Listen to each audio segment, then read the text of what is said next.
Hallo und herzlich willkommen zu meinem Kanal Old and Grumpy, und heute möchte ich den Bereich hinter dem Rathaus ein wenig verändern. Da soll ein Garten hin und ein zentraler Punkt wird dieser Gazebo sein, ein Gartenhäuschen, ein lauschiges Plätzchen, um, keine Ahnung, Lust zu wandeln, wie es so schön heißt.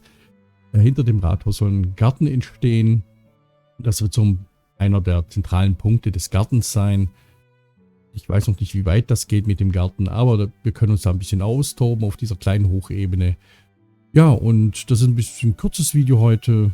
Ist ein bisschen der allgemeinen Müdigkeit geschuldet, glaube ich. Hink auch noch ein bisschen mit meiner Erkältung hinterher. Das zieht sich nun schon einige Wochen hin und deswegen heute ein kürzeres Video. Und ja, wenn es euch gefällt, lasst mir ein Like da, abonniert den Kanal, hinterlasst mir einen Kommentar, wäre sehr nett. Hilft mir viel, diesem Kanal. Und ja, ist wieder soweit, dass ihr euch zurücklehnen könnt mit eurem Getränk eurer Wahl und den Rest des Videos genießen könnt.